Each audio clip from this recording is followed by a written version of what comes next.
जय हिंद फ्रेंड, हिंदी और प्राइड में आप सभी का स्वागत है। फ्रेंड्स, यूजीसी नेट हिंदी साहित्य संबंधी जो यूनिट 10 आपका है सिलेबस में, उसमें प्रेमचंद घर में नाम से जो जीवनी इनकी पत्नी यानी प्रेमचंद जी की जो पत्नी शिवरानी देवी द्वारा रचित रचना है, वो पाठ्यक्रम में लगा हुआ है। हम उसी का वाचन करने वाले हैं और एग्जाम की दृष्टि से भी हमें इसे देखना है। शिवरानी देवी प्रेमचंद लेखिका हैं। लेखिका हिंदी साहित्य में उस तरीके से नहीं है, लेकिन इन्होंने स्वयं को बताया है, आप भूमिका में पढ़ेंगे, जो दो शब्दों में इन्होंने अपने भावाभिव्यक्ति दी है कि उन्होंने क्यों लिखा है ये प्रेमचंद घर में। तो वो साफ कहती है कि पाठकों के सामने इस पुस्तक को रखते हुए मुझे वही सुख अनुभव हो रहा है जो एक आदमी को अपना कर्तव्य पूरा करने से होता है। इस पुस्तक को लिखने का उद्देश्य उस महान आत्मा की कीर्ति फैलाना नहीं है, जैसा कि अधिकांश जीवनी का होता है। इस पुस्तक में आपको घरेलू संस्मरण मिलेंगे, पर इन संस्मरणों का साहित्यिक मूल्य भी इस दृष्टि से है कि इनसे उस महान साहित्य के व्यक्तित्व का परिचय आपको मिले। निसंदेह जो प्रेमचंद जी हैं, उनके बारे में कहा जाए तो इन्होंने कहा कि हम उस महान आत्मा की कीर्ति फैलाने के लिए ये जीवनी नहीं लिख रहे हैं, जैसा आप लोग अधिकांश जीवनियों के बारे में पढ़ते हैं, क्योंकि वो किसी कीर्ति के मोहताज नहीं है। बल्कि हम क्या करना चाह रहे हैं कि मानवता की दृष्टि से भी वो व्यक्ति कितना महान है, कितना विशाल था, यही बताना चाहते हैं इस पुस्तक के माध्यम से। और ये बताने का अधिकार जितना मुझे है उतना और किसी को नहीं है। साधर्मणी रही हैं, साथ-साथ उनके जीवन को आगे उन्होंने जिया है, तो वही कहती हैं कि जितना मुझे अधिकार है उतना किसी को नहीं, क्योंकि उन्हीं के शब्दों में हम दोनों एक ही नाव के यात्री थे और हमने साथ-साथ ही ज़िंदगी के सब तूफ़ानों को झेला था। दुःख में और सुख में मैं हमेशा उनके साथ उनके बगल में थी, और आदमी की पहचान तकलीफ़ के भंवर में पड़कर ही होती है। और चूँकि हम दोनों साथ-साथ उन तकलीफ़ों से लड़े, साथ-साथ रोए, हँसे, इसलिए मुझे उनकी विशालता का थोड़ा-सा अंदाज़ा लगाने का मौका मिला। उनके प्रति और उनके असंख्य प्रेमियों के प्रति ये मेरी बेवफ़ाई होती अगर मैं उनका मानवता का थोड़ा-सा परिचय यानी उनकी मानवता का थोड़ा-सा परिचय ना देती। मेरा विश्वास है कि यह पुस्तक साहित्यिक आलोचकों को भी प्रेमचंद सही समझने में, यानी जो प्रेमचंद जी का साहित्य है, वो समझने में मदद करेगा। उनकी आत्मीयत की छाप सबके सामने रखेगा। पुस्तक के लिखने में मैंने केवल एक बात का ज़्यादा से ज़्यादा ध्यान ये रखा है कि ये ईमानदार पूर्वक जो भी बातें हों, ईमानदारी से हों। घटनाएँ जैसे-जैसे याद आती गईं, वो जो इनकी पत्नी हैं, शिवरानी देवी कहती हैं, वो हम लिखते गए। हम उसको सजाने-सँवारने की कोशिश नहीं किए। इसलिए हो सकता है कि कहीं-कहीं पहले की घटनाएँ बाद में और बाद की घटनाएँ पहले की हो। लेकिन इन्होंने कहा, ऐसी भूल हमारे पाठक क्षमा करेंगे, ऐसे हमें उम्मीद है। साहित्यिकता के भूखे पाठकों को संभव है इस पुस्तक से कुछ निराशा हो, क्योंकि साहित्यिकता मेरे अंदर ही नहीं है। मेरी ईमानदारी उनके दिल के अंदर घर करेगी, ये मैं नहीं जानती। यह जानती हूँ क्योंकि मैंने किसी बात को बढ़ाकर, चढ़ाकर कहने की बिल्कुल कोशिश नहीं की। गोर की 30 साल से ऊपर तक की ज़िंदगी के हर दुःख और सुख में उनकी साथी होने के नाते मैं जानती हूँ कि अगर उनके गुणों का बखान करने में मैं तिल का ताड़ भी बनाती, तो भी उनके चरित्र की विशालता का पूरा परिचय नहीं मिल पाता। पर मैंने तो सभी बातें बगैर अपनी तरफ से कुछ भी मेल-मिलावट के कह दिया। तो देखिए, बहुत ही प्यारा इन्होंने जो इंट्रो दिया है, और इन्होंने समर्पण किसको किया है? स्वामी, तुम्हारी ही चीज़ें तुम्हारे ही चरणों में चढ़ाती हूँ, इस तुच्छ सेवा को अपनाना।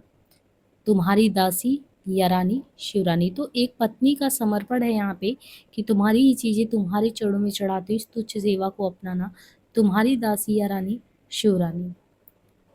आगे शिवरानी देवी जो है, यहाँ से कथानक जो है, क्या-क्या कैसे जीवन में हुआ।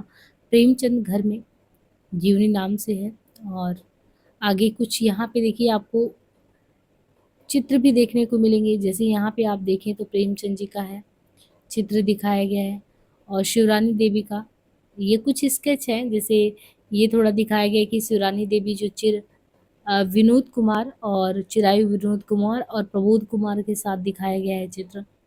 यहाँ पे आप देखेंगे कि लड़की इनकी कमला देवी है और उनके बच्चे हैं साथ में। लड़का इनका श्रीपत राय और लड़का अमृत राय। इनके अलावा भी दिया है कि वह घर जहाँ पे प्रेमचंद जो है उनका जन्म हुआ था, लमही सुनते हैं ना, बनारस के आसपास, और प्रेमचंद जी का बनाया हुआ अपना घर तो उसका भी चित्र है, हालाँकि क्लियर कम है लेकिन ठीक है। अब यहाँ से जो है लेखक का बचपन जो है यहाँ से शुरू होता है और बचपन में कहते हैं कि आपका जन्म कहाँ हुआ है, तो लेखक का जन्म कहाँ हुआ है? बनारस है, तो बनारस से 4 मील दूरी लमही गाँव है, तो बनारस से कितनी दूरी पे पड़ रहा है? 4 मील। बनारस से 4 मील दूर लमही गाँव में सावन बदी 10 अंबर 1736 कुछ करके यहाँ पे दिया 1936 31 जुलाई सन जो है 31 जुलाई सन 1880 ईस्वी शनिवार को हुआ था और पिता का नाम क्या था? अजैब राय। माता का नाम आनंदी देवी था। आप कायस्थ दूसरे श्रीवास्तव थे, यानी कायस्थ श्रीवास्तव के बारे में हमने पूरे विवरण दिए हैं। आप देखेंगे जब क्या भूलू क्या याद करूँ में, बच्चन जी अपने पूरी पीढ़ियों का जो है परिचय देते हैं, तो उसमें कायस्थ कहाँ से निकले, कैसे निकले, वो पूरा जानकारी देते हैं।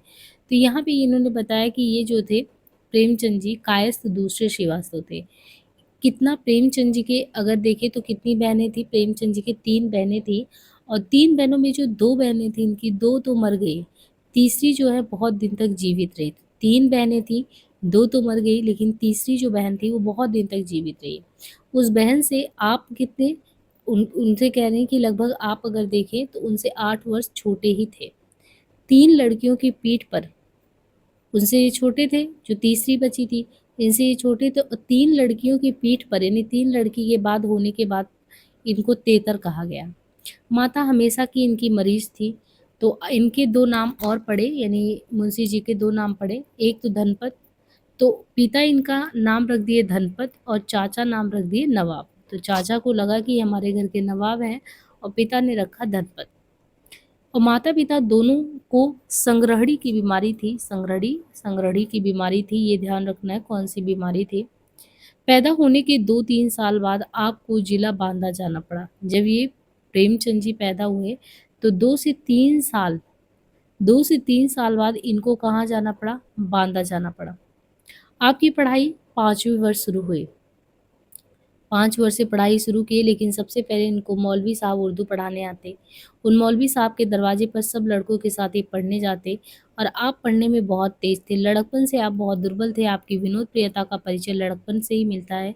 एक बार की बात है कई लड़के मिलकर नाई का खेल खेल रहे थे। आपने एक लड़के को हजामत बनाते हुए बाँस की कमानी से उसका कान ही काट दिया। उस लड़के की माँ बहुत झल्लाई, उसकी माता से उलाहना देने आई। आपने जैसे उनकी आवाज़ सुनी खिड़की के पास दबक गए, माँ ने दबकते उन्हें देख लिया, पकड़कर 4 झापड़ दिए। माँ ने कहा उस लड़के के कान तूने क्यों काटे? तो मैंने तो प्रेमचंद जी कहते नहीं, नहीं मैंने उसके कान कहाँ काटे बल्कि बाल बनाया है। उसके कान से तू खून बह रहा है, तूने ही काटे। सभी तो इसी तरह खेल रहे थे, अब ऐसा ना खेलना। तो माँ समझाती कि ऐसा नहीं खेलना। कहते नहीं, नहीं अब नहीं खेलूँगा।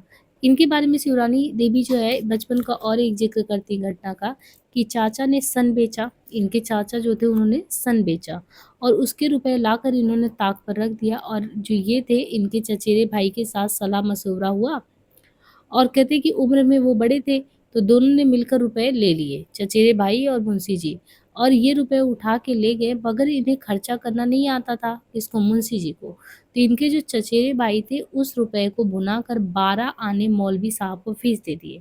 वही जो पैसा मिला था उसको भुना के 12 आने मौलवी साहब को फीस दे दिए। अब 12 आने से फिर इसके बाद बचा 4 आना, तो 4 आने में से इनके जो चचेरे थे इन्होंने 4 आने में से अमरूद रेवड़ी वगैरह लेकर दोनों भाई खा लिए। क्या-क्या? अमरूद और रेवड़ी। अब चाचा आए वो पैसा ढूँढ रहे हैं, नहीं मिला। तो पूछे तुम लोग रुपए चुराए हो क्या? तो इनके चचेरे भाई ने कहा हाँ, 1 रुपया भैया लाए हैं। चाचा साहब गरज उठे कि वह रुपया कहाँ है? तो उन्होंने कहा मौलवी साहब को फीस दी। अब चाचा यहीं पे नहीं रुके, पता करने के कि क्या सच में इन लोगों ने फीस दिया था कि नहीं दिया। पहुँच गए। तो उन्होंने कहा हाँ 12 आने दिए हैं ये। चाचा ने फिर से कहा 4 आने कहाँ गए? तो बात निकल गई अमरूद खा लिया। इस बात का उल्लेख करते हुए एक दिन उन्होंने अपने बचपन के बारे में खुद ही सुनाया था कि चाचा अपने लड़के को पीटते हुए घर लाए, मेरी शक्ल अजीब हो गई, मैं डरता आया। तो मुझे क्या हुआ कि जब पिटता देखकर जो चाची थी वो दौड़कर मुझे छुड़ाने आ गई। मुझे क्यों छुड़ाई? क्योंकि मैं बहुत ही दुर्बल था। उनको दया आ गई कि इसको पीटेंगे तो ऑलरेडी बहुत कमज़ोर है। कहते हैं कि अदरा के पुल का चसरौधा जूता मैंने बहुत दिनों तक पहना, जूता जो था। जब तक मेरे पिताजी जीवित रहे तब तक उन्होंने मेरे लिए 12 आने से, यानी जब तक मुंशी जी के पिता जीवित रहे हैं, तो कहते हैं कि मेरे लिए 12 आने से ज़्यादा जो है का जूता कभी नहीं खरीदा। 12 आने से ज़्यादा का जूता इनके पिता ने कभी नहीं खरीदा, और 4 आने से ज़्यादा गज का कपड़ा भी कभी नहीं खरीदा। मैं सम्मिलित परिवार में रहता था, इसलिए मैंने अपने आप को अलग नहीं समझा। मैं अपने चचेरे भाइयों को मिलाकर, कुल कितने भाई? चचेरे भाई मिला के मुंशी जी कुल मिला के 5 भाई थे। जब मुझसे कोई पूछता तो मैं यही बताता कि हम 5 भाई हैं। मैं गुल्ली-डंडा बहुत खेलता था। जब मैं 8 साल का था तभी मेरी माँ बीमार पड़ी, और 6 महीने तक, यानी 8 साल पे थे, 6 महीने तक, जब ये 8 साल के थे तो इनकी माँ बीमार पड़ी और 6 महीने तक वे बीमार ही रहे। उनके सिरहाने बैठ के कहते कि हम पंखा झलते। मेरे चचेरे भाई जो मुझसे बड़े थे, दवा के प्रबंध में रहते। मेरी बहन ससुराल में थी, उनका गौना हो गया था। माँ के सिरहाने एक बोतल शक्कर से भरी रहती थी। माँ के सो जाने पर मैं उसे खा लेता था। माँ के मरने के 8-10 रोज पहले मेरी बहन आई। घर से मेरी दादी भी आई। जब मेरी माँ मरने लगी तो मेरा तो मे जो कहते हैं कि मेरी माँ मरने लगी तो मेरा और मेरी बहन का तथा बड़े भाई का हाथ मेरे पिता के हाथ पे देकर बोली, ये तीनों बच्चे तुम्हारे हैं। यानी ये हो गए इनकी बहन हो गई और बड़े भाई हो गए इनके। बहन, पिता तथा बड़े भाई सब रो रहे थे, पर मैं कुछ भी नहीं समझ रहा था। माँ के मरने के कुछ दिन बाद बहन अपने घर चली गई, दादी भैया और पिताजी रह गए। 2-3 महीने बाद दादी भी बीमार होकर लमही चली आई, मैं और भैया ही रह गया। भैया दूध में शक्कर डालकर मुझे खूब खिलाते थे, पर माँ का वो प्यार कहाँ था। मैं एकांत में बैठकर खूब रोता था। 5-6 महीनों के बाद मेरे पिता भी बीमार पड़े, वे लमही आए, मैं भी आया। मेरा काम मौलवी साहब के यहाँ पढ़ना, गुल्ली डंडा खेलना, ईख तोड़कर चूसना, मटर की फली तोड़कर खाना। पिताजी जब बहन के यहाँ जाते तो अपने साथ मुझे अवश्य ले जाते। मैं अपनी दादी से कहानी खूब सुनता। दादी और मैया में झगड़ा भी होता, दादी और भैया में। मैं दादी से अपनी तरफ मुंह करने को कहता, भैया अपनी तरफ कहते। दादी मुझे अधिक मानती थी। फिर मेरे पिता की बदली जो है, इनकी बदली, क्योंकि पिता भी लमही चले गए गांव में ही। कहते हैं फिर मेरे पिता की बदली कहाँ पे हुई थी? जीमनपुर। तो फिर इनके पिता की बदली जो हो गई वो जीमनपुर हुई। वहाँ पिताजी के साथ मेरी दादी भी गई। भैया इंदौर गए थे। इनके भैया जो है वो इंदौर चले गए और इनके पिता की बदली जीमनपुर हो गई। कुछ दिनों के बाद चाची आई, यानी कुछ दिनों के बाद देखें तो चाची आई। यह शादी दादी को अच्छी नहीं लगी। यानी इनके जो पिता थे उनकी बदली जीवनपुर हो गई और पिताजी के साथ कह रहे थे कि मैं मेरी दादी गए, और भैया तो इंदौर चले गए थे भैया। कहते कि कुछ दिनों के बाद चाची आई। ये चाची कौन थी? ये शादी जो है दादी को अच्छी नहीं लगी, यानी मुंशी प्रेमचंद जी के जो पिताजी थे वो नई शादी किए, तो इनको वो चाची कहते हैं। कहें कि हमको अच्छा नहीं लगा, यानी इनकी दादी को भी अच्छा नहीं लगा। चाची जो आई वो उनके साथ एक उनका लड़का भाई भी आया, विजय बहादुर, वो भी आया। चाची आते ही घर की मालकिन हो गई और विजय बहादुर को बहुत ज़्यादा मानने लगी, यानी अपने भाई को। मुझे कम मानने लगी। पिताजी डाक खाने से जो भी चीज़ लाते चाची की इच्छा रहती कि उन्हें खुद खा लें। वे उनकी लाई हुई चीज़ों को पिता के सामने रखती तो पिताजी बोलते, मैं ये चीज़ें बच्चों के लिए लाता हूँ। जब चाची नहीं मानती तो पिताजी झल्ला कर कहते, यानी जो है पिताजी इतने पे जो है बहुत नाराज़ हो जाते, झल्ला जाते। तो कहते कि बोलते थे मैं ये चीज़ें बच्चों के लिए लाता हूँ। जब चाची नहीं मानती तो पिताजी जलाकर बाहर चले जाते। किसी तरह 1 साल बीता, बहन अपने घर गई, दादी भी घर आई और मर गई। पिताजी ने जो मकान ले रखा था उसका किराया कुल 1.5 रुपए था। निहायत गंदा मकान था। तो यानी जहाँ पे ये रहते थे, तो कह रहे कि पिताजी ने मकान ले रखा था, उसका किराया 1.5 रुपए था। निहायत गंदा मकान था। उसी के दरवाजे पर एक कोठरी थी, वहीं मुझे सोने के लिए मिला था। मैं विनोद के लिए बगल में एक तम्बाकू वाले के मकान चला जाया करता था। तब इनकी उम्र 12 साल थी। यानी 12 साल में मुंशी प्रेमचंद जी को इतने जीवन में कठिनाइयाँ होती थी कि इनके पिताजी जब 1.5 रुपए लेके मकान रहते थे, गंदा मकान था, एक कोठरी था, सौतेली माँ आई थी, वो मानती नहीं थी, और वो मतलब कि अपने आप को एक किनारा ढूँढते, तो ये जो है तम्बाकू वाले का मकान था बगल में, वहीं चले जाते, वहीं रहते। तब ये बता रहे हैं कि ज़्यादा उम्र नहीं, कुल मिला के 12 साल की उम्र थी, और इनके बड़े भैया इंदौर चले गए थे, माता रही नहीं थी।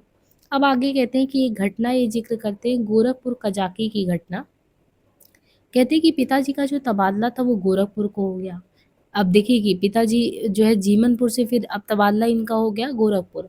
अब कह रहे कि गोरखपुर जब तबादला हो गया, मकान यहाँ भी वैसे ही था, इसमें भी वही दरवाजे की कोठरी। गोरखपुर जब मैं आया था तो मेरी उम्र कितनी थी? यानी जब गए मुंशी जी गोरखपुर तो उम्र 13 साल, और इनको मिशन हाई स्कूल में छठे दर्जे में इनका नाम लिखा दिया। चाची भी साथ में रहती, दादी भी अब नहीं रह गई जो मानती थी इनको। कहती कि मुझे पतंग उड़ाने का बहुत शौक था, मगर पैसे पास होते ही नहीं थे। विजय बहादुर और मैं जो है बाले मियाँ के मैदान की ओर जाते और वहाँ कनखियों को देखते रहते, और जहाँ कनकैया गिरी की टूट डोर मिल जाती। कमरे में हम दोनों रात के वक्त ही रहते थे। विजय बहादुर मुझसे उम्र में कम थे, यानी विजय बहादुर इनसे कम थे, वो हमारे साथ थे। यहाँ भी तंबाकू वाले की दुकान मुझे मिल ही गई, और मुझे जब छुट्टी मिलती मैं उसी की दुकान पे चला जाता, क्योंकि घर पर कोई भी दिलचस्पी आती नहीं थी। वहीं मुझे लिखने का शौक भी हुआ, तो इनको लिखने का शौक कहाँ पे हुआ? तंबाकू वाले की दुकान पे जब ये जाते थे वहीं पे हुआ। और जब ये कहाँ पे गोरखपुर आए थे, कहते कि मैं लिखता और फाड़ता। कभी कभी मेरे पिताजी हुक्का पीते पीते मेरी कोठरी में आ जाते, जो कुछ मैं लिख कर रखता वे देख लेते और पूछते, नवाब कुछ लिख रहे हो? मैं शर्मा के गड़ जाता। मगर इस विषय में पिताजी को कोई दिलचस्पी नहीं, क्योंकि एक तो उन्हें काम के मारे छुट्टी नहीं, दूसरे इस विषय के वे जानकार भी नहीं थे। मैं रात को चाहे जहाँ रहूँ उनसे इसे कोई मतलब नहीं होता। शायद पहले के लोग इसे अपनी ड्यूटी समझते ही नहीं थे। कहते कि मेरे पड़ोस में रामलीला होता था, और रामलीला के राम, सीता, लक्ष्मण मुझे बहुत अच्छे लगते। मेरे पास उस समय जो भी चीज़ रहती मैं राम के लिए लेकर दौड़ पड़ता। पैसे भी जो रहते वो भी। वे अगर मुझसे बात करते तो मैं सातवें आसमान में पहुँच जाता। बड़ी खुशी होती। मैं एक ऐसा भोंदू था कि आजकल के बच्चे मुझसे ज़्यादा चालाक हैं, यानी कि वो कृत्रिम भगवान थे लेकिन हम उनको असली मानते थे। कहते कि पैसों की दिक्कत तो मुझे हमेशा रहती थी। मुझे 12 आने महीने फ़ीस, मतलब इनकी फ़ीस जो थी वो महीने की 12 आने महीने की फ़ीस लगती। उन 12 आनों से मैं 1 आध आने जो है हर महीने खा जाता था। मतलब 1 आध आने जो है कहते खा जाता। हाँ, 1 आध महीने, मतलब 1 आध जो है 12 में से ही 1 आध आने हर महीने खा जाता था। जिस मोहल्ले में ये रहते थे उसमें छोटी जात के लोग भी होते थे। तो ये लोग मुझसे कहते कि ये, क्योंकि छोटी जात के लोग को ये बहुत मानते थे। तो कहते जो छोटी जात के लोग होते वे लोग मुझसे लेकर 2-4 पैसे खा लेते। इसलिए फ़ीस देने में मुझे बड़ी कठिनाई होती। घर में माँ तो थी नहीं, चाची म उन्हीं से माँगना पड़ता, वे बहुत ज़्यादा झल्लाती। पिता से कहने की हिम्मत नहीं होती, इसलिए अपनी माता की याद मुझे बार-बार सताती थी। सच कहता हूँ, झूठ बोलना भी एक कला है, एक फ़न है। सच कहने के ही कारण मैं मारा जाता। जिस घर में मैं था वह एक अहिरीन का घर था। यानी जहाँ पे ये गोरखपुर में रह रहे थे वो एक अहिरीन के घर में रहते थे, वो भी विधवा थी। और इनमें और मेरी चाची में कहते काफ़ी हँसी-मज़ाक होता था। मैं भी सुनता, मुझे उनकी हँसी-मज़ाक में बड़ा मज़ा आता। मुझे 13 साल की उम्र में ही उन बातों का ज्ञान हो गया था जो कि बच्चों के लिए बड़ी बात होती थी। पिताजी का फिर तबादला जो है गोरखपुर से फिर जमनिया हो गया, और कहते कि मैं भी साथ आ गया। वहाँ जो हरकारा था, यानी जो जमनिया में वापस ये लोग आए थे, तो वहाँ पे जमनिया में जब ये लोग आ गए थे तो वहाँ पे जो हरकारा था बहुत ही इनको प्यार करता था। कहते वो मुझे कंधे पे लेकर दौड़ता था। मैं उसके आने की राह देखता हर कार्य का। वो बाहर से ईख लेके आता, अमरूद लेके आता, गाजर लेके आता उनके लिए। इसी से वो मुझे बहुत पसंद था। एक दफ़ा पिताजी ने उसे निकाल दिया, यानी हरकारे को निकाल दिया। जब वो दूसरे दिन नहीं आया तो मैंने चाची से पूछा, आज कज़ाकी क्यों नहीं आया चाची? तो उन्होंने कहा, मुझे क्या मालूम। खैर मैं खामोश था, अंदर से मेरा जी कुरेद रहा था। जब पिताजी रात को आए तो डरते-डरते मैंने पूछ ही लिया, कज़ाकी कहाँ गया? पाजी निकाल दिया। मैंने डरते-डरते कहा, बाबूजी आदमी तो बहुत अच्छा था। तो पिता इनके कहते, नहीं वो गधा था। मैं खामोश, रात भर मुझे नींद नहीं आई। मैं सोचता, बेचारा कितना भला आदमी है, मैं बड़ा होने पर ऐसे आदमी को हमेशा अपने पास रखूँगा। मैं सुबह उसके यहाँ दौड़ा गया और बुला लाया। चुपके से भंडारे में जाकर आटा था, यानी अब देखिए इनकी दया दृष्टि कि चुपके से जाएँ और कजाकी को बुला लाएँ और धीरे से जो है जाकर जो भंडारा था वहाँ पे आटा, दाल, चावल निकाल लाए। और उस साल कहते कि जब मैं ये कर रहा था तब 8वीं में पढ़ता था। चाची ने भी उसे रखने के लिए सिफ़ारिश की थी और मेरे हाथ से सब सामान लेकर थोड़ा-थोड़ा उसने देने को कहा था। तो इस तरीके से इनकी चाची भी इसमें मदद की थी, हरकारा यानी कजाकी का।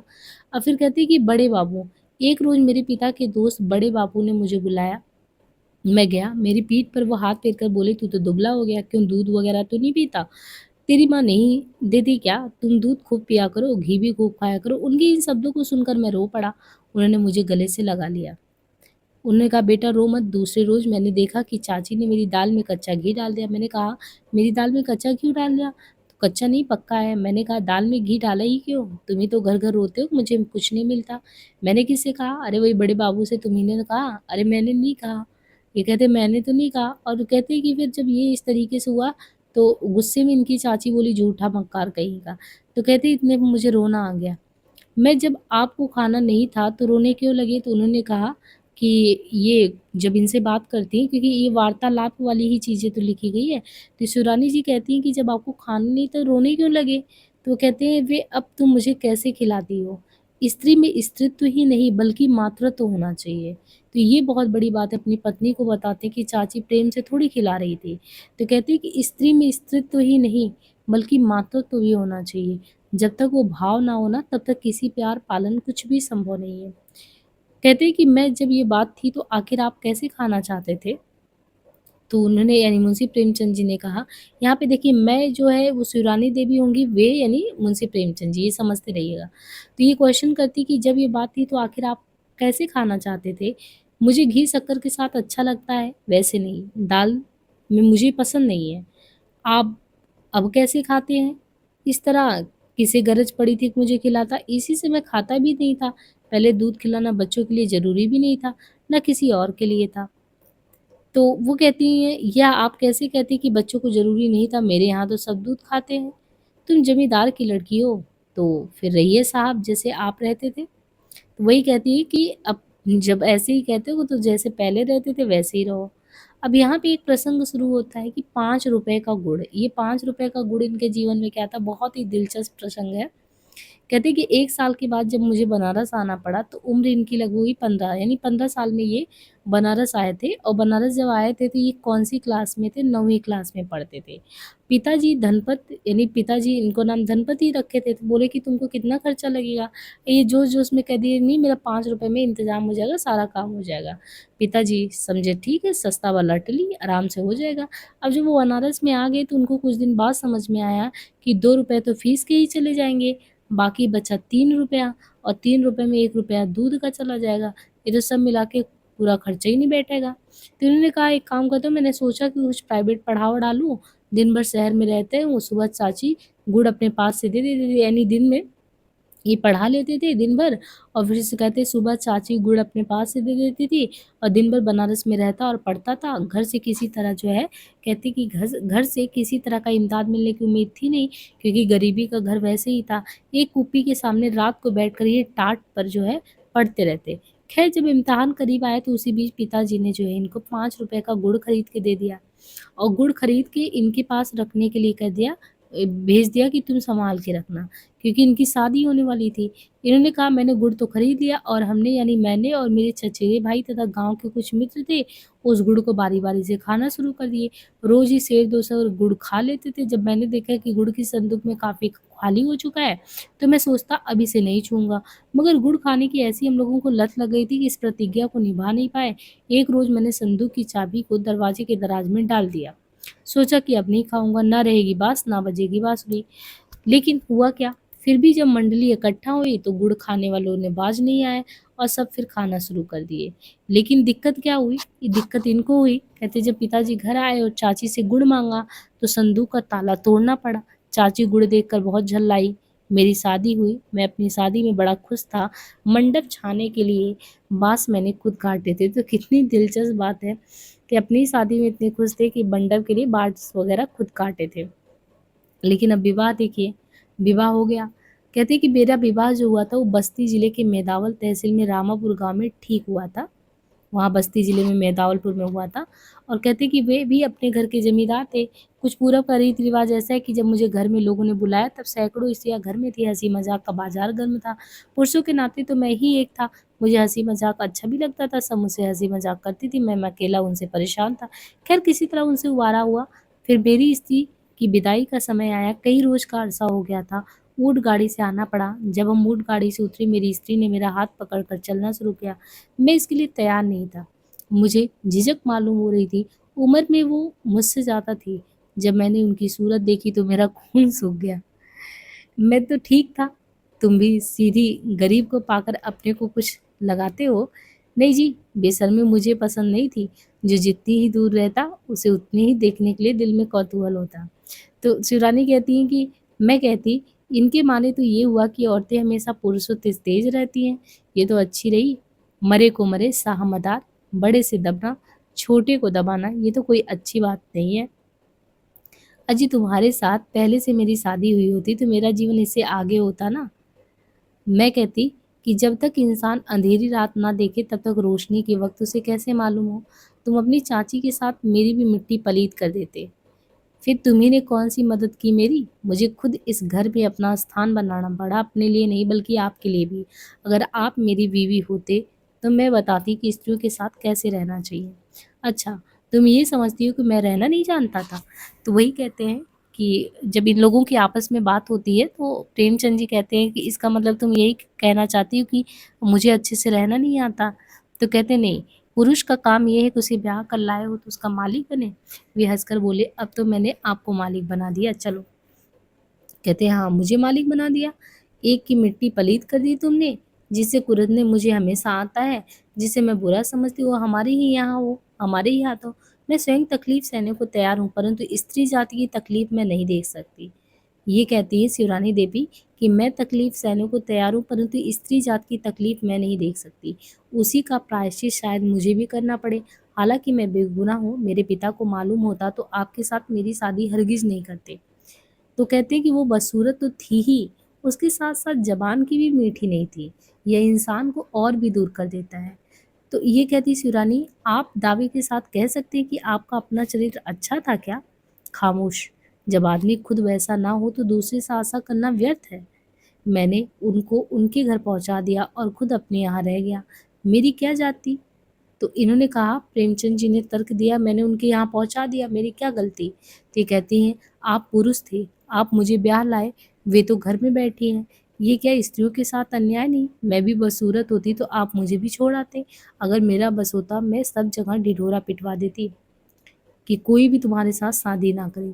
इसलिए तो तुम्हें मालूम ना हुआ। तो वो कहते हैं, इसलिए तो तुम्हें पहले से मालूम नहीं हुआ ना। पहले किस्सा भी तो सुनो, पीछे गर्म होना। मेरी बारात आई, अब बताते हैं कि पहले पूरी कहानी सुनो हुआ क्या था।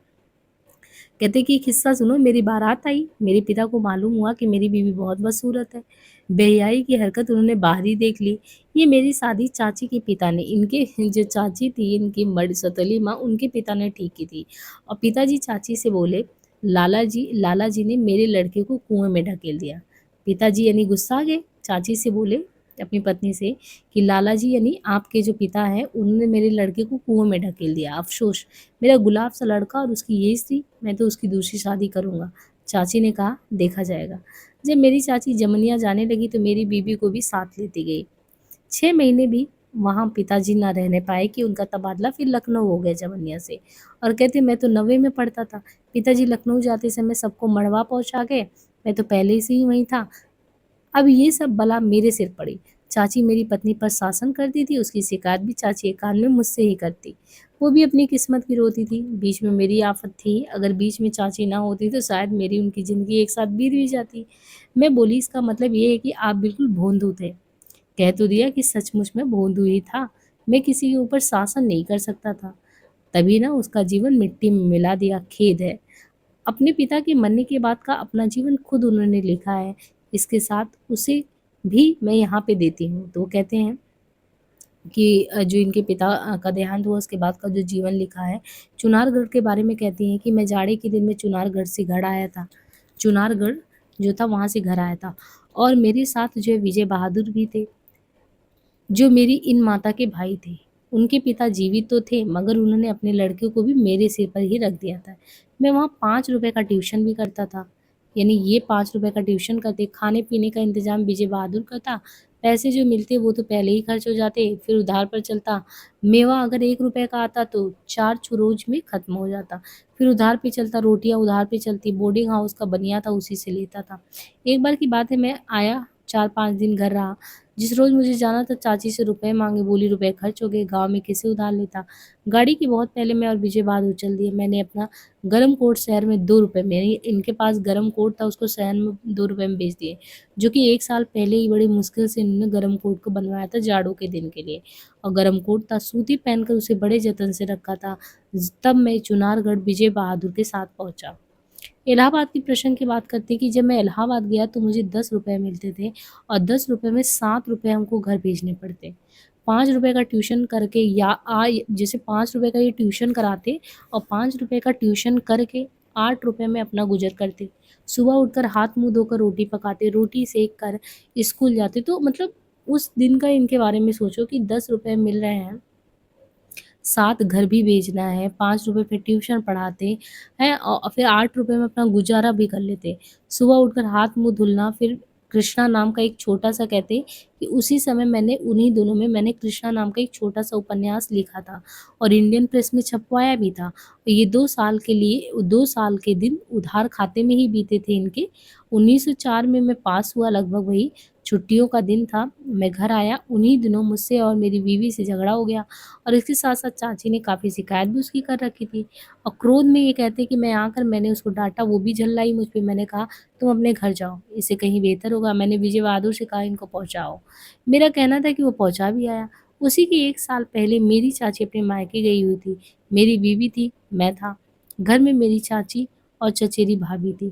ख़ैर उन दिनों उनके पैर में तकलीफ़ थी, कभी-कभी वो भूत-प्रेत की तरह आवा भी बकती थी। एक पंडित ओझाई का काम करते थे, वैद्य का भी। मेरी चाची ने कहा उन्हें बुला लाओ, मैं उन्हें बुला लाया।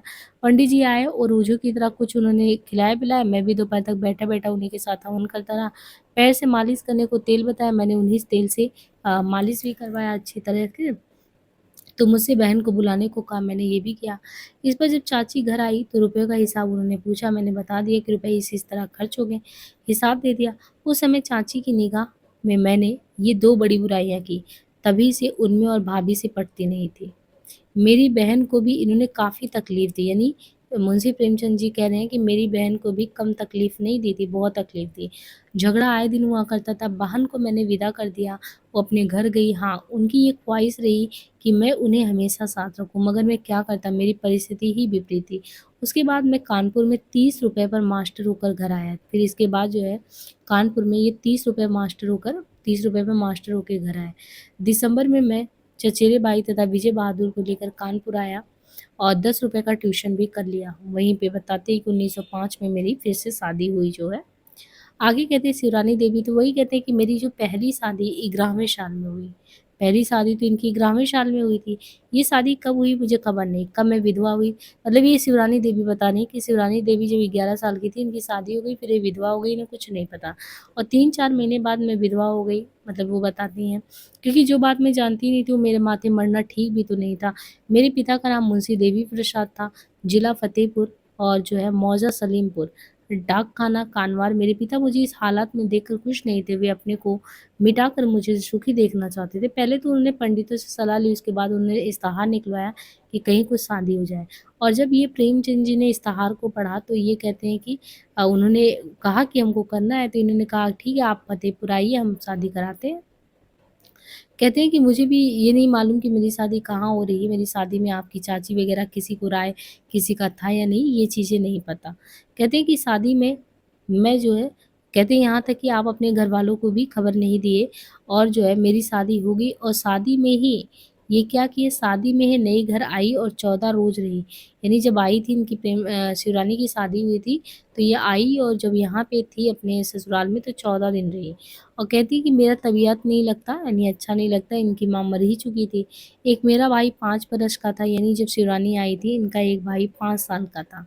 उनकी माँ तो थी नहीं, तो ऐसे में कहती कि उसको मैं उसी तरह स्नेह करती जैसे माँ अपने बच्चों को। मेरे जब 14 साल पूरे हुए थे, तभी माँ मर चुकी थी। यानी 11 में इनका खुद हुआ शादी, तो विधवा हो गई थी और इसके बाद जो कहती हैं कि 14 साल पूरे हुए थे, इनकी माँ मर चुकी थी और मेरा भाई तब कितना था, वही इनका छोटा वाला भाई वही 3 साल का था।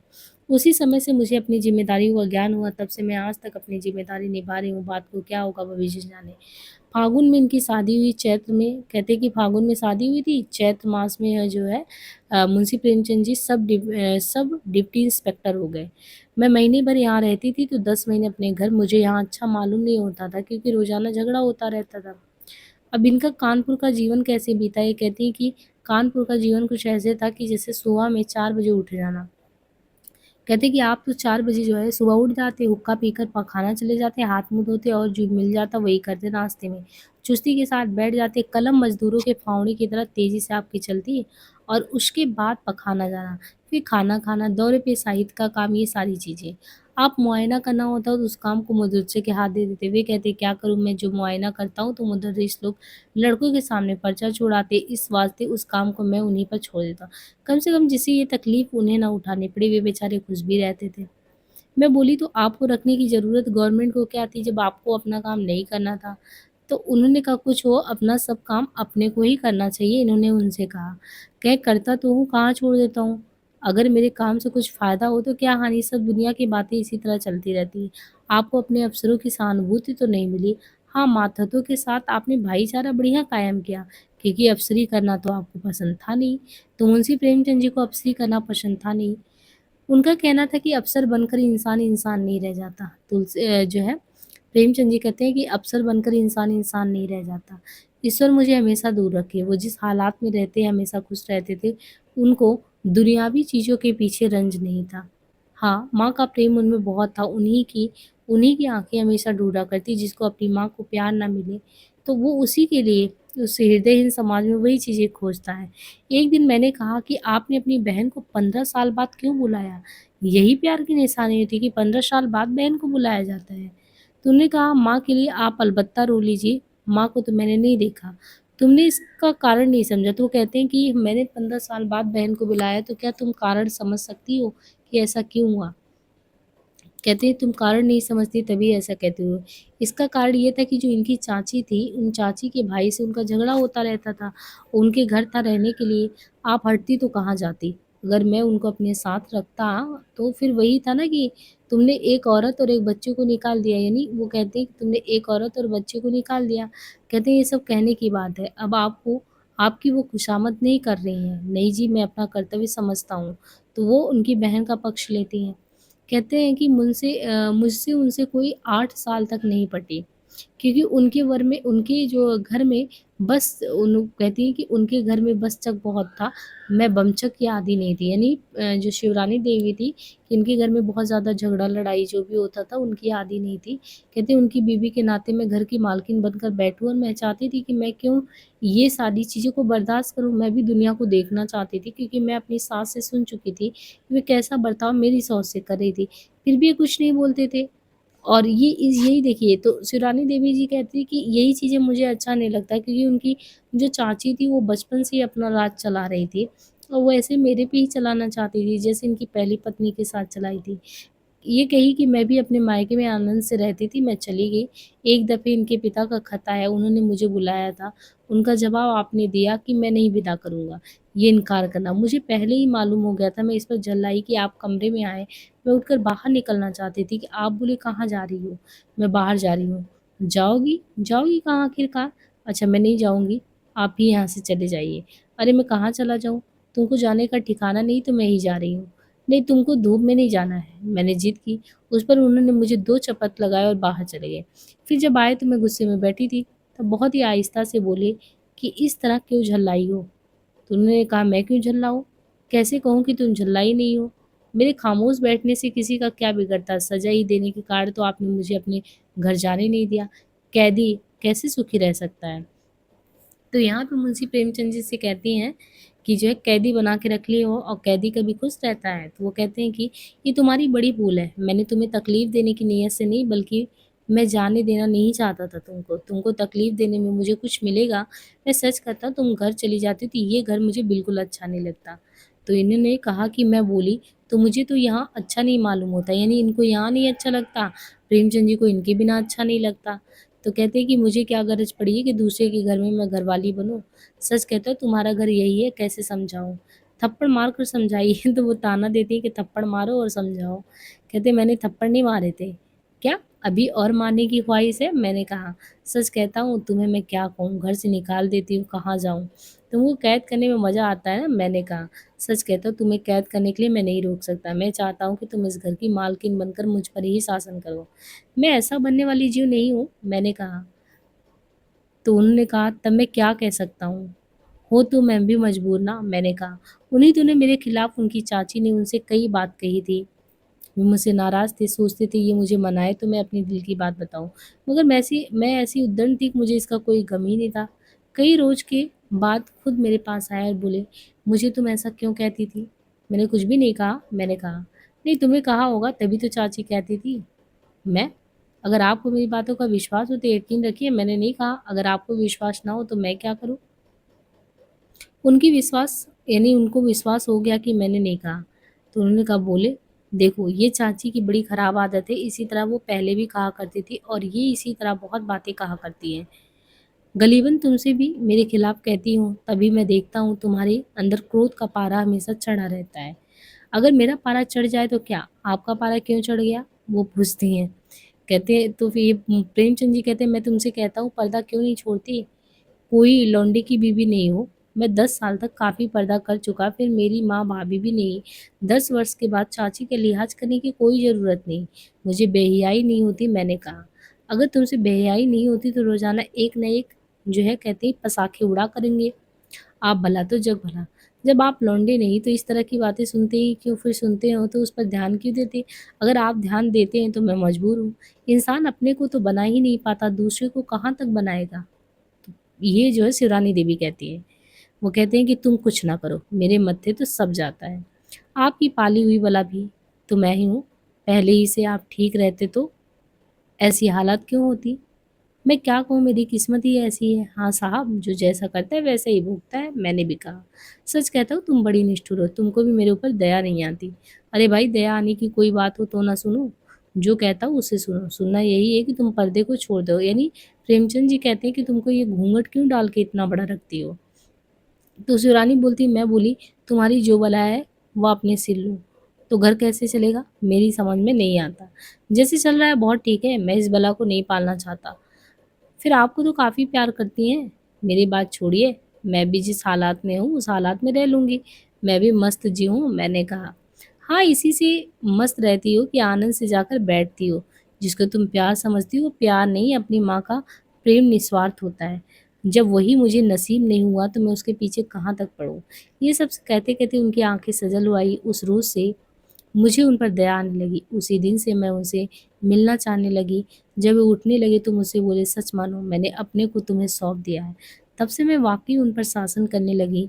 तभी से मैं उनके घर को अपना घर भी समझने लगी। अब यहाँ पे बताते हैं एक महोबा के बारे में। इसके बाद आप महोबा आए, मेरे पिता ने मुझे पहले ही बुलाया था।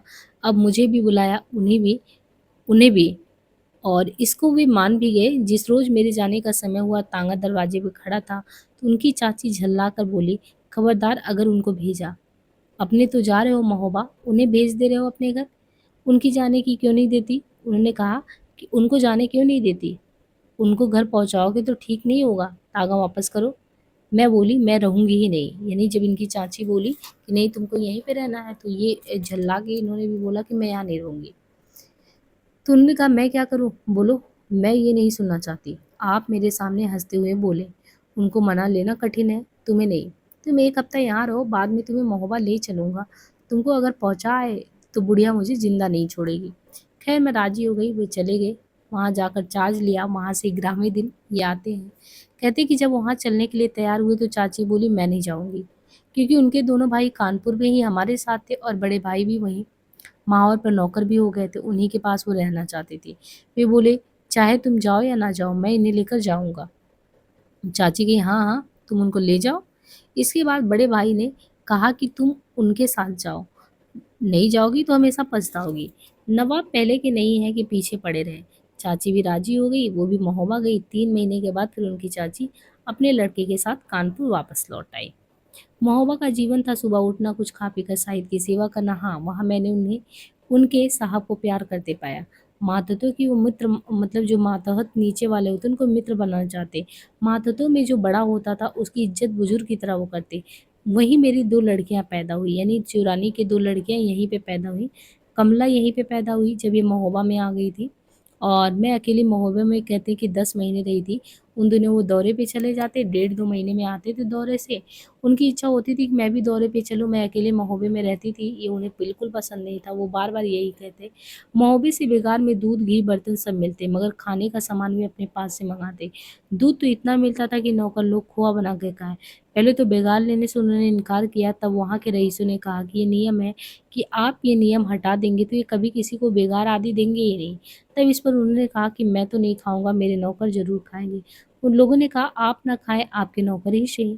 वहाँ की एक प्रथा यह है कि किसी भी अफ़सर के माथे में तिलक लगाना, यानी तिलक लगाया जाए तो तिलक लगाकर वो रुपए देता है। उनसे आप दही अक्षत तक तो लगवा लेते थे, बस पान उठाकर मुँह में डाला, गले मिले, रुपए के लिए आप कहते थे, मुझे माफ़ कीजिए। उसने अगर कहा कि यहाँ का नियम है तो बड़े ही मीठे शब्दों में कहते थे, नहीं साहब, ये मेरा सिद्धांत नहीं है पैसे-वैसे देना।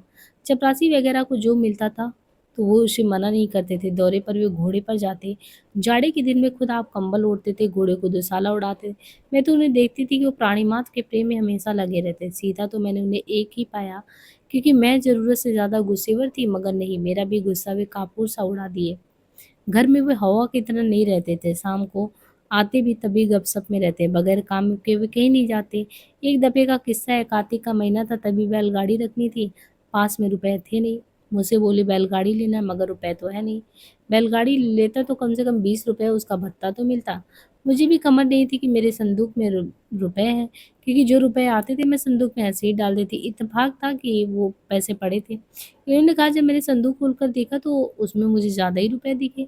मैंने हाथ डालकर खाने में से सब रुपए निकाले, नोट और मिला के तो 150 थे। मैं खूब खुश होकर आई और बोली, मैं आपको 150 रुपए दे सकती हूँ। तब आप हंसकर बोले, वाह, तुम्हारे संदूक में 150 पड़े, तुम्हें खबर तक नहीं। मैं बोली, क्या मैं गरीब की बहुरी की तरह उसे हमेशा देखा करती हूँ, पड़े रहेंगे तो पड़े रहेंगे। तब आप बोले, चलो बेड़ा पार हुआ, इसमें गाड़ी और बैल सब आ जाएंगे।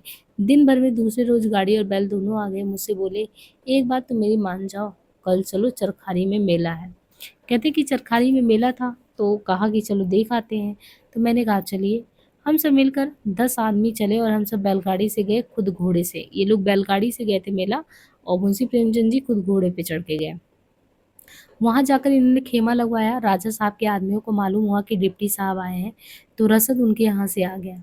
खैर शाम को खाना बना, चपरासी महाराज थे, उन्होंने खाना बनाया। सब लोगों खा चुकने के बाद मेला देखने को ठहरी मैं और मेरी सखी तो जनाने भाग में चले गए, आप लोग मर्दाने में। सर्कस वहाँ बहुत अच्छा होता था, मगर मैं तो 2 ढाई घंटे में ही जो है घबरा गई। मैं अपनी सखी को लेकर डेरे पे चली आई और आप लौटे कोई वही 1:30 बजे। मैं मेरी सखी खेमे के अंदर थे, आप सब लोग बाहर। आकर मुझसे बोले, क्या तुमने कुछ देखा नहीं, पहले ही चली आई? हाँ, मैं चली आई, मेरी तबीयत नहीं लगी। गुनाह बेलज्जत, इतनी दूर आई और तमाशा ही नहीं देखा। दूसरी रोज हम लोग घर चले आए, फिर मैं 7 साल वहाँ रही। बहुत बार मेला देखने की बात आई, मगर मैंने जाने को हाँ नहीं किया, वो खुद चले गए। कभी-कभी घूमने की मेरी इच्छा होती तो मैं कहती जंगल में चलना है। आप सहज तैयार हो जाते, हम दोनों जंगल की शुरुआत में ही गाड़ी छोड़कर भीतर चले जाते। दिन भर वहीं झाड़ियों में पानी पीते, फल खाते और ऐसे ही बीत जाता। पहाड़ों पे चढ़ते, सैर करते, शाम तक महोबा वापस आते। जिनको मैं प्यार करती, उनको वो ज़रूर प्यार करते। महोबा में जिस मोहल्ले में मैं थी, वो कायस्थों का मोहल्ला था। वे लोग भी तीज त्योहार को आते, आप भी उनके साथ भाईचारा बढ़िया से निभाते। कहते कि महोबे में स्त्रियाँ अपने बारात के विदा होने के बाद रात को हर एक के घर में बजाती गाती जाती और एक हाथ में आरती का थाल लिए रहती, दूसरे हाथ में बेलन भी। जो पुरुष घर में आता, बारात में नहीं जाता, उसको उसी से मारती। एक बार मेरे यहाँ भी वे आई, दरवाजे पर आप सोए थे, चपरासी आदि को उन्होंने पीटा भी, मगर न मालूम क्यों आपके साथ उन लोगों ने दया की। आप डर के मारे पहले ही कमरे में भाग आए थे। महोबा में कहती कि जब मैं महोबा में थी, तब उनकी चाची और उनके लड़के कानपुर अपने मामू के पास पढ़ने चले गए। मैं अकेली महोबे में रही। आप भी मुझसे बराबर अनुरोध करते कि तुम भी साथ-साथ दौरे पे रहो। मुझे हमेशा तुम्हारी चिंता लगी रहती है। मैं कैसे रहूँगी, इसमें हर्ज क्या है? और कहते कि मैं मुआयना करने तब जाऊँ जब मतलब वो कहते हैं कि मैं मुआयना करने जब जाऊँ तब भी तुम मेरे साथ रहा करो। वहाँ मेरे राप्ती लागिर होती है, तुम उसी में बैठकर आराम से पढ़ती रहना। महाराज खाना पकाने के लिए साथ रहते ही हैं। कौन मैं ही दिन भर मुआयना करता रहता हूँ, ज़्यादा से ज़्यादा घंटे भर करता हूँ। शाम को हम लोग बाहर घूमने निकलेंगे। तो मैं कौन हिंदुस्तानी अपनी बीवी को लेके दौरे पे घूमता है, एक तमाशा सा नहीं होगा? उन्होंने कहा, मुझे तो तमाशा सा कुछ नहीं मालूम लगता। मैं चाहता हूँ तुम अपने दिमाग से पुरानी बात को निकाल दो, परंतु तुम पीछे ही पड़ गई हो। मुझे तो मज़ाक सा मालूम होता है ये सब। अंग्रेज़ों को देखो कितने आराम से वो रहते हैं। तो ये कहती, "ये अंग्रेज़ों का मुल्क नहीं, ये हिंदुस्तान है।" तभी तो परेशान होते, मुझे तो बेहुदापन मालूम होता है। तुम अकेली यहाँ रहो, मैं दौरे पर परेशान रहूँ, इससे क्या फ़ायदा? कुछ भी हो, लज्जा तो मालूम होती ना, फिर आराम क्या रहेगा? आज यहाँ, कल वहाँ, क्या लाभ? मैं तो रोज़ इसी तरह घूमता ही हूँ। आपको तो घूमने के लिए ही सरकार वेतन देती है, भत्ता ऊपर से। मुझे क्या मिलेगा? तुम्हें आराम मिलेगा और क्या। मुझे आराम? ऐसे आराम से तो बाज ही आई, तब मैं मजबूर हूँ।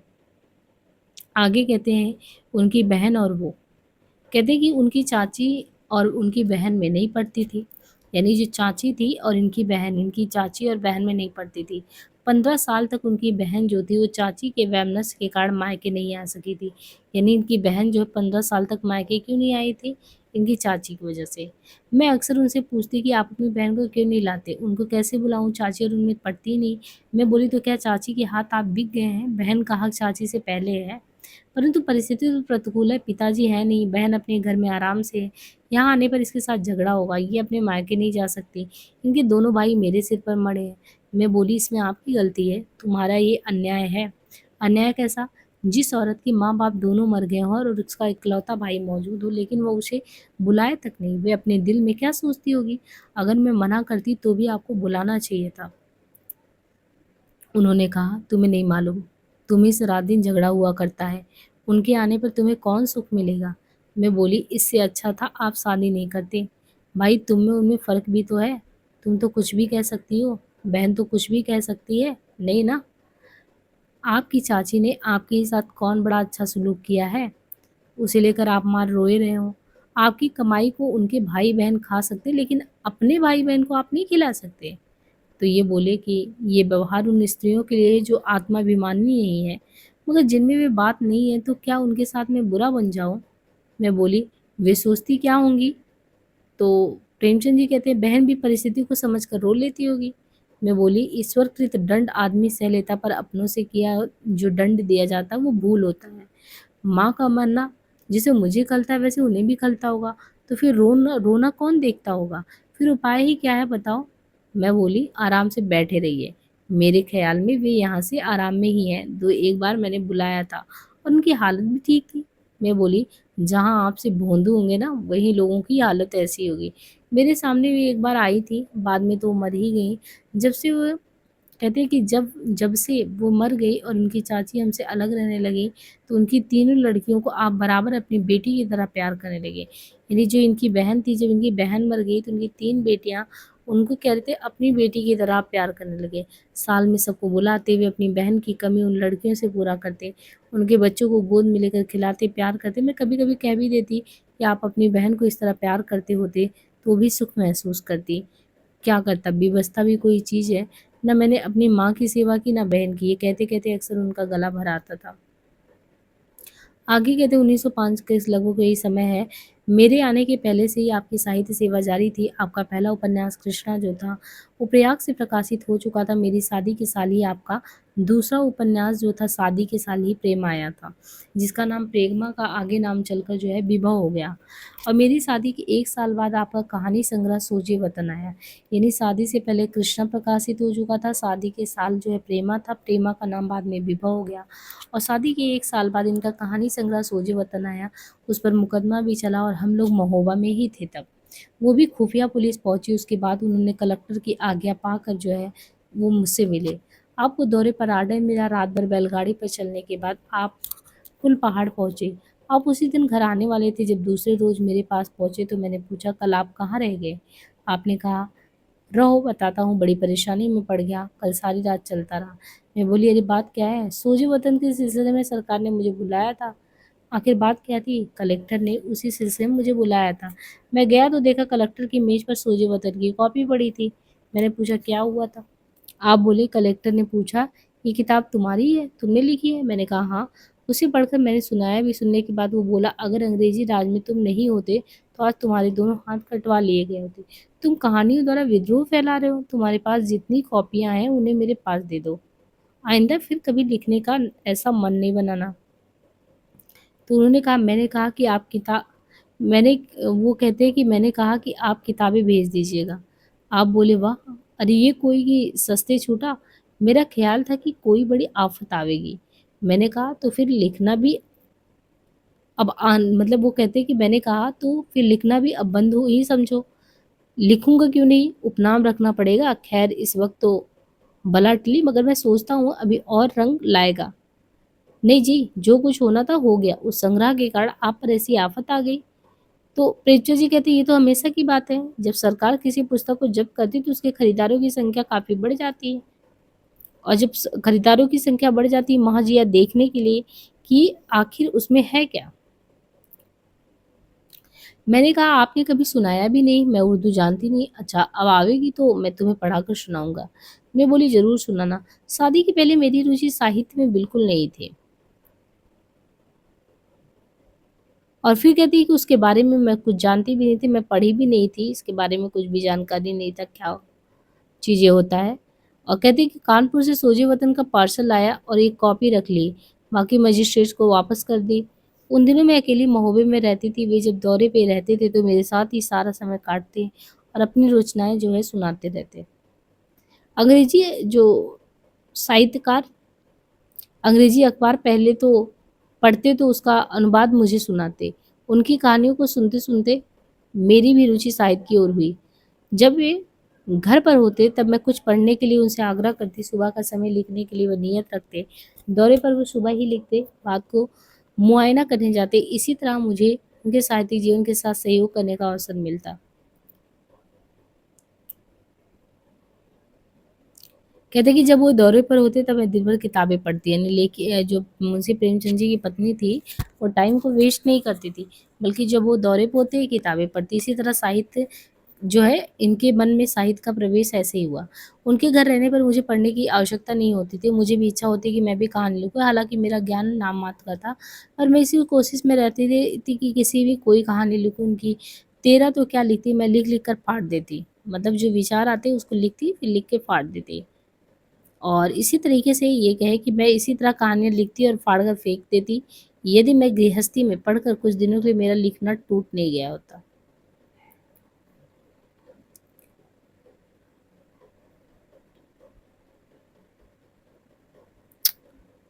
तो यहाँ पे उन्होंने कहा कि मैं इस तरह जो कहानियों के बारे में कि इनका कहानी का संघर्ष कैसे शुरू हुआ। कहते हैं कि कई वर्षों के बाद 1913 के लगभग उन्होंने हिंदी में कहानी लिखना शुरू किया। किसी कहानी का अनुवाद हिंदी में करते, किसी को उर्दू में। मेरी पहली यानी इनकी जो शिवरानी की पहली जो है साहस नामक कहानी चाँद में छपी। मैंने वो कहानी उन्हें नानी नहीं दिखाई। चाँद में आपने देखा ऊपर आपकी आप मतलब वो देखे फिर ऊपर देखे तो फिर आके इनसे बोले अच्छा अब आप भी कहानी लेखिका बन गई हैं। ये कहानी ऑफ़िस में मैंने देखी। ऑफ़िस वाले पढ़-पढ़ कर खूब हँसते रहे, इकाइयों में मुझ पे संदेह करते रहे। तब से जो कुछ मैं लिखता रहा।